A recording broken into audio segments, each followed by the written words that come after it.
Hello, and welcome to a new episode of The Career Changers. Our guests today are conscious leadership expert Jennifer Mulholland, a strategist with a background in psychology and intuitive development, and co-owner of Plenty Consulting, Jeff Schack. In the last 10 years, they've helped thousands of conscious leaders, businesses, and nonprofits grow in revenue, impact, and fulfillment. Their new book, Leading with Light, Choosing Conscious Leadership When You're Ready for More, offers a blueprint to help you make more intentional career choices and align your passions, talents, and dreams so that you can enjoy what you do. Welcome, Jennifer. Welcome, Jeff. Thank you so much for joining us. Thank you for having us. Yeah, thanks for having us. So let's start with your background. You can answer one at a time. Let's discover a little bit about your career. How did you start your professional life, or better, what was your first job? Maybe I'll start. My first job, actually, I was a gymnastics coach, and which is kind of fitting because I've been a coach for decades, but I've been an athlete my whole life. And yeah, when I was, I think, 12, I became a gymnastics coach, and that led into other sports later in life and converted into business. But that was my first job. Yeah, and I think my first job was in my teens, washing dishes on the night shift at a local restaurant. And it gave me appreciation for everybody in food service. And I knew that I never wanted to do that again. So Yeah, that's really interesting. For jobs, they have their own utilities to show us what we don't want to do in life. So what was your dream job when you were a child? I honestly really wanted to be an author. And so it's just so exciting to be at the stage 51 years later where that dream's come true. That was definitely one of my bucket lists, is being an author and a speaker. Yeah, and excited to see that manifest into form right now. it's such a great question. When we got this question, I had thought of something I haven't thought of in a long time, which is when I was a young boy, I wanted to be a jet pilot. I really just loved everything about airplanes. But I learned really early on that I had pretty bad eyesight. So probably by the time I was 10, I knew that wasn't going to happen in the way I imagined it. And a couple years later, my dad was listening to me on the phone, organizing my friends to do something. And I hung up the phone and he said, "Jeff, you're such a natural leader." And it was the first time I had ever had someone say that to me. And so in my head, I always think I knew, like, okay, I want to help lead people. I want to help people lead themselves. So probably took me like, 20 more years to articulate it that way, but that's where it started. Oh, that's great. And sometimes it's just one small word that we hear when we are children or even when we are growing up that can make the difference in our journey. So how did you progress your career going from your childhood dream job after growing up? Well, I would say starting with gymnastics, just following that thread, honestly, I found myself in that role of captain of my sport teams or coach. I founded my first nonprofit organization, bringing the sport of women's lacrosse to the state of Utah and teaching leadership, teamwork, and initiative to women on and off the field. So that desire to not only lead others, but cultivate leadership in people and really find the art of getting teams to perform at a real high capacity was always an appetite. And that led me into the corporate world in the dot-com days in 1999, which is where Jeff and I first met, and found myself leading strategy, leading consulting, leading innovation, and climbing the corporate ladder in that world. And so very briefly, it wasn't satiating what I felt I was being called to become and what my purpose was here. And that led me to leaping and starting several companies and following the entrepreneurial path that kind of is in my genes from my mother and grandmother on my on the feminine side of my family history. They were entrepreneurs, and I kind of caught the bug and really found myself in executive coaching and in the health and wellness technology field before Jeff and I decided to merge our companies and become Plenty Consulting today. So it's a longer story, but I think the thread is leadership and coaching and really helping people and teams be their very best. Mm. Yeah, I think for both of us, and probably like for most of your guests, there's these things that seem random and these twists and turns that you take, and only later can you look back and see that it makes sense. I think for me, I was really searching when I left college and wasn't really sure what I wanted to do, and was in the nonprofit sector and did have a team of people I was leading, which was great experience. But I felt the call of the creative side and became a musician professionally for a few years. And it was only in my, mid to late 20s, my mom actually was diagnosed and died of cancer. And it was a big wake-up call for me. It was a big change for me that maybe I could be more service-oriented in my life. And like Jen said, we tell kind of the longer story in the book. But through that kind of wake-up call, I got involved in fundraising, which led me almost accidentally to starting a company, which became a pretty large firm of a few hundred people, raising money for charity here in the US. And through that work, I began consulting with other organizations and helping them get clear on their leadership. And that's when Jen and I reconnected into Plenty. And we've been working together at Plenty now for 10 years. And the book is the outgrowth of really work that we've been doing with others and with ourselves in that time. Mm. So you had your own journey before you met each other as a professional partner. And can you describe the pivotal moment in your life when you started to think about conscious leadership and wanted to make it the focus of your career? Yeah, I would say it's been a theme. I don't think we had the language to articulate what it was, but I would say over the last 10 years in learning to co-lead together as friends, as confidants, as business partners, we've really learned what we put out in the book. We've learned to practice being more aware of what each other needs, what the business needs, what our clients need, and what each one of us individually needs. Like, how does our wisdom speak to us? And then honestly, most of our day is a rigor of practicing being aligned, aligned to the light within ourselves, aligned to our truth, aligned to each other, stepping on each other's toes, learning when we disagree how to like make a hand signal and stop the conversation, like constant dedication and practice to be in alignment, so that we can practice being more intentional with how we lead our clients and lead ourselves. So that's really kind of how we define conscious leadership. I would say it's just been an incredible, hard and joyful practice to live and learn that.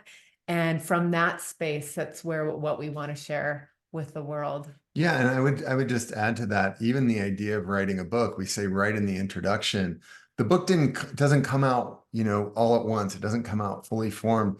It kind of emerged slowly, and there were fits and starts and twists and turns. And it's probably the biggest thing we've learned in our own journeys and working with people who are contemplating career change is, allowing ourselves to be patient, allowing ourselves to listen to the feelings of our gut or listen to the places where we get curious and where we get drawn. And some people are lucky enough to have a really solid vision from the moment they are born. Other people have these, intense wake-up calls and it changes their trajectory immediately. But many people have kind of moments of growth and contraction. And we talk about how a tree grows, where in the winter, if you look at a tree, it looks dead. You would never imagine that in 6 months it would be full of life and leaves and green everywhere. And our lives and careers are the same ways. We have these moments where we're full of creativity and things are changing rapidly, and other places where it feels like nothing is happening. But we've learned to be comfortable with those periods, and we've learned to respond in the way we all grow naturally. Mm.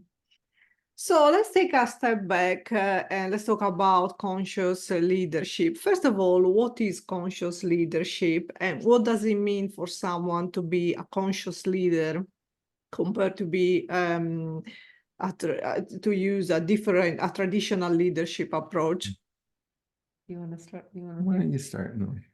That is, I think, a continuation of what I was just sharing. It's the idea of being more aware, aligned, and intentional with how you lead yourself and lead others in work and life. We really just don't believe you live a personal life and a professional life. You live one life and you are that common denominator. And so to bring our best selves to the world, to live and be who we're meant to be, being more aware, aligned, and intentional really helps to create fulfillment in the journey of getting to wherever we're going. So awareness is really like 90% of the practice. It's being aware of what works for you, what doesn't work for you, being aware of your intuition. How do you know when you have no idea how you know? Like really practicing that idea. How aware are you of the signs and signals outside of yourself that happen every single day that are pointing you to flow, to opportunity, to choice points? So we really feel like we have this call and need to become more aware of ourselves as leaders. And by doing so, we can model the way for others. Maybe I'll let you take alignment. You want to share? Yeah, alignment? so after the idea of awareness, we talk about the idea of alignment, which is just being conscious again, like being deliberate about the choices we make and saying, does this work for me or does it not work for me? And Elisa, when you teed up the question, you asked about, contrasting it to what is typical. We would contrast conscious leadership to maybe kind of reactive management that we all have to practice in our daily lives, right? Problems come up and we have to stomp them out and we have to solve them and we're looking for things to fix.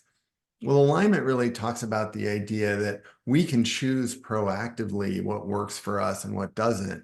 Instead of always responding to what comes at us, taking a job because we get a promotion or going to the next company because they offered us a job, really thinking proactively about, well, what kind of organizations fit with the kind of person I want to be? What kind of roles work for me and what kind of roles don't? So that gets to alignment. It's really the lead into the third piece of conscious leadership, which is intention. And so this idea, intention is different than a goal. A goal is you can think of as much more kind of tangible, concrete, like it's measurable because when you accomplish it, you kind of check the box. But intention is like where the space we're coming from. It's the feeling we want to have on the path to the goals. And we're really in control of that way more than we've been led to believe. So intention helps us choose into our day, choose into how we want to show up, how we want to feel as a result of a conversation or a business meeting or a decision. And so it's really empowering to combine these three ideas. And that's what makes conscious leadership what it is. And leading with light, I think we take a different approach than many leadership books that it's kind of like the market is saturated. A lot of them are like instructions of what you need to do to become a better leader. Leading with light is much more about reminding you who you are and who you are meant to be. And so it's not a list of things to do. Being aware, being aligned, being intentional can change everything and make the journey to what your call is much more enjoyable. So many times in our lives, many of us may feel that we are meant for more. Jeff, how do you define the concept of being meant for more and what roles does it play in conscious leadership? I think what we talk about, and I would engineer this back to anyone listening to the podcast who's thinking about taking a next step in their life, right? Thinking about what's next for them. What we talk about in the book is as soon as you have that thought that I wonder if something out there for me, I wonder if there's something more out there for me, the very fact that you had the thought is the sign that there is, right? We wouldn't be able to imagine something different for ourselves if there wasn't something different available to us. So these ideas of just being aware of the world around us, being aware of our own feelings, being aware of when we wake up and we drag our feet because we don't want to go to work, when we procrastinate doing things that our boss asked us to do, when we see ourselves complaining, we've been so conditioned to feel like those are the things we need to practice to climb the ladder. We have to get good at pushing down our feelings. And what we're pointing to is, what if it's the opposite? What if we got great at listening to those feelings, and instead of ignoring them and toughing it out, those feelings are actually helping us find an easier path? That the feeling of looking at your work as drudgery, or being frustrated with your boss, or procrastinating work that you have, all of those feelings are designed to help you see, hey, this probably isn't the right thing for me. And instead of getting good at ignoring those, what if every time I thought, there's got to be something else there for me, I listened to those feelings? But I think that's the link between that, the idea of ready for more, and just the awareness and alignment and intention that we're talking about. Mm. And so, Jennifer, what are some practical steps or strategies that each of us can take to become more aware of our true calling and purpose? Well, one of the easiest things is to listen to your body. Pay attention to the signals that your unique physical form is giving you every day. So we all have different ways our body speaks to us. Sometimes we get a pit in the stomach when we walk into a room or we're in a conversation. Sometimes when we're in a meeting, we can find ourselves getting really restless, and our body is telling us that there's something up, or we're not engaged where we are at the moment. Oftentimes we override these signals. Procrastination is an awesome one, right? Like, notice where you're procrastinating, because it's a signal that actually you really just don't want to do it. It doesn't light you up. And what Leading with Light we're trying to point to, and many practices in there, are noticing, where do you light up? Where do you lean in? Where do you naturally come alive and your voice gets louder and you smile and you're red in the face talking about some topic that you really care about? Like that oomph, that care is a signal to where you could potentially do more of and be more of and lean into. And quite honestly, the opposite is true. So where you notice yourself crossing your arms, leaning back, we say contraction. Procrastinating is a wonderful way to listen to your body, to tune into the cues about what you're in alignment with and what you're not. So that's one. There's many more in the book. Jeff, in your experience, how does leading with light contribute to live a more fulfilling and meaningful life? I think the answer is going to be different for every person, right? And that's one thing I want to emphasize that Jen said is, this is really a book where we're not pointing to what's going to work for someone.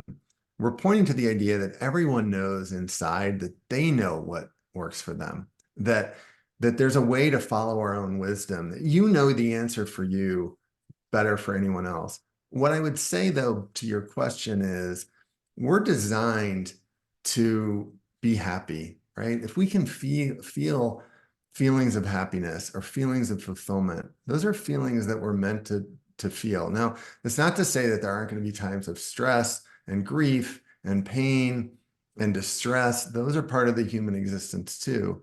But we're designed to feel happiness and fulfillment, and we can be part of creating that for ourselves. So the idea here is, we talk about the analogy of being on a river, right? The river goes where it wants to. We can't control it, but we all have a paddle. We can decide which direction that we're paddling. And it's more fulfilling in our experience to go with the flow of your life, to go with the current of the momentum in your career or in your family or in your relationships, instead of trying to push against those things. And once you do, you feel this magnification of your own abilities and your own powers that's really amazing to feel and describe. So when I was looking into your work, I started to have some images in my mind and thinking about a leader that goes to his old style company, very corporate maybe, and he tried to bring some innovation or some different ways to be. So what are some common challenges or barriers that a leader may face when he decides to transition to a more conscious leadership style, and how can they overcome them, Jennifer? That's a great question. Oh, I lived that one Great really question. well. Yeah, I mean, I personally just had an awesome corporate career and loved the people I was leading and leading with. But I was spiritually in the closet. And so this whole part of myself that was trained in a lot of different healing modalities and energy medicine and human potential, just it wasn't really okay to talk about or bring into the boardroom or the business meeting. And so I think, you know, in the spirit of body speak, my body started to give me signals of stress and tension, and I actually had an issue in my stomach and my abdomen that got my attention to take a break.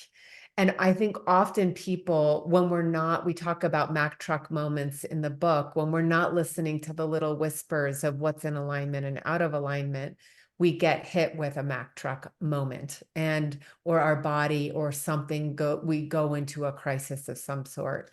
Now, all of those we can't see, but in my case, you know, there was something calling me to be more of my whole self.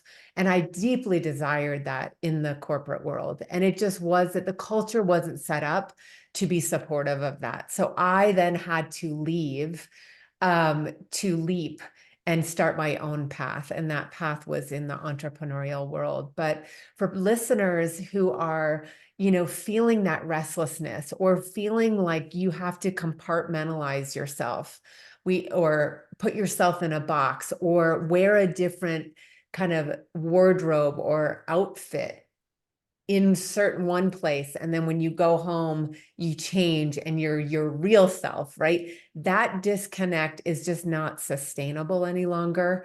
And it's really, we feel like it's not where we're meant to play and be. And so where it takes practice to experiment, what are the cultures, what are the environments that I can be my whole self. And it doesn't happen overnight. It's like trickles of a faucet of like, maybe I'll step here and maybe I'll try here. That felt safe. That felt vulnerable. But leaning into the vulnerability and really accessing who you are and allowing that to come out as your true gifts can change the whole world. And if we leave it in the closet, if we leave it for some perfect circumstance, we are not only missing out ourselves, but we're holding ourselves back from what we're here for. And can I add one more challenge and solution that I think we see in almost every leader we work with? It's literally space in the day, most of all. So we'll work with teams or individuals and we'll look at their calendar and it is booked solid from 8 a.m. to 6 p.m. Well, awareness comes from presence and presence comes from space.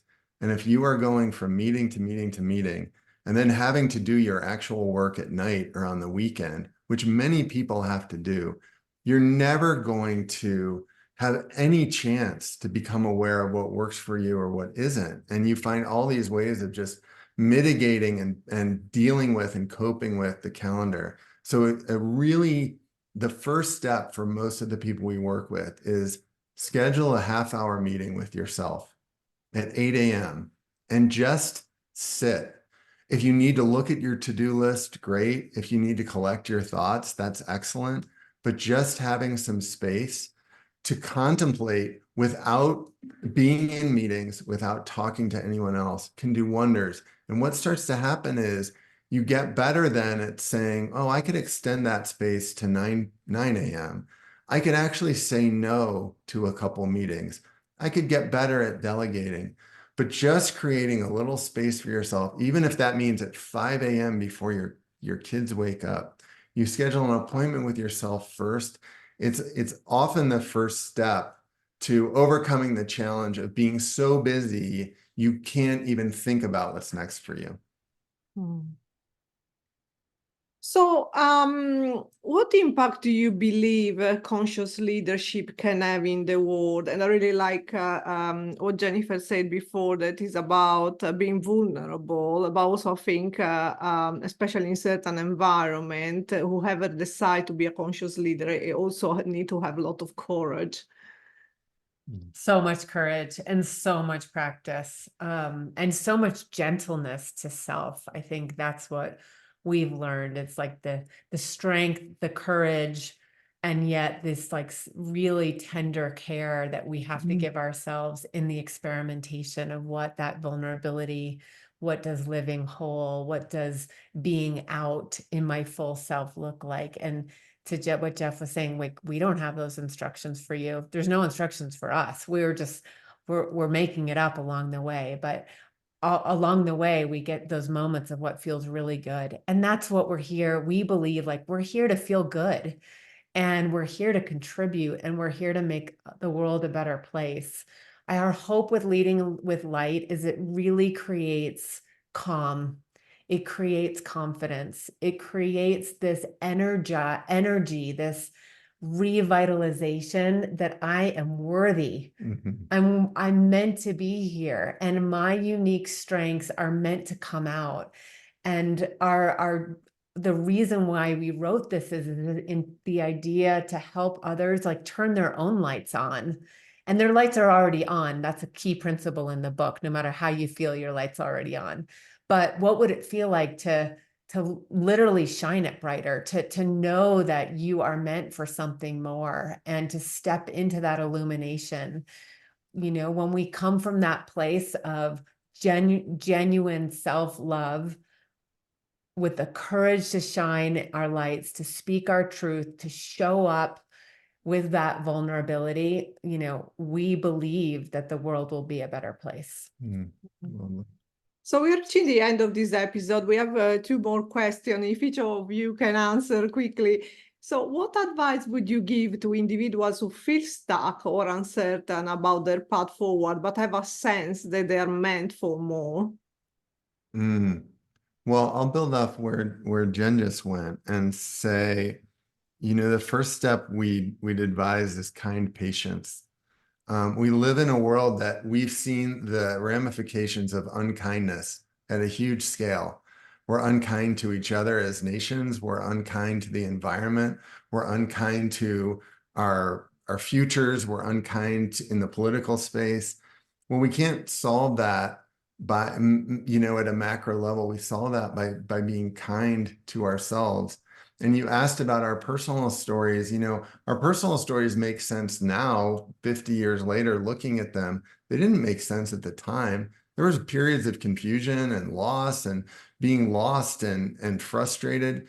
And so the recipe is finding kindness for yourself, finding gentleness for yourself, finding patience for yourself. Slow down. You know, if you're lost in the woods, you wouldn't start running at full speed in some random direction. You would stop. You would sit down. You would reflect. You would wait for the sun to come up. And often our careers and our lives are asking the same thing for us. So that's where I would start, is developing a sense of patience for myself. Yeah, maybe I'll just build on that. I mean, what Jeff's really speaking to is being present, like really bringing your full present to the present moment, and allow things to unfold, allow yourself to see, allow yourself to be curious about what is working for you and what is not. And then I would say, in the spirit of the river metaphor, that's really helped us is to pay attention where there is flow. So reorient your attention from maybe what's not working and what is irritating and in the way to what is. There's so much good going for you. And we can promise you that if you consciously shift your attention just a tiny bit to where there is flow, where there is goodness, what you have to be grateful for in this moment right now, that what you are paying attention to, you will feed. And we literally feed we literally like grow what we are paying attention to. So we say like what we form, comes from what we're feeding. Like wherever we're bringing our attention to is growing. So why not grow the good and really challenge ourselves to be more gentle, allowing ourselves to see what we're here to see, and then choosing to pay attention to the goodness, the flow, the gratitude. And that does help. It does help us take the next step on our journeys to becoming more. Mm. And now really the last question, Jeff, if you could give yourself a piece of advice, what would you say to your younger self? Oh boy.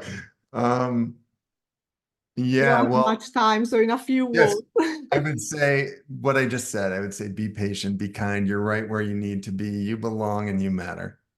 I'd say trust yourself, trust your light, trust your knowing, and go for it. Well, thank you so much, Jennifer and Jeff, for joining us today and sharing your inspirational career story and wisdom with our listeners.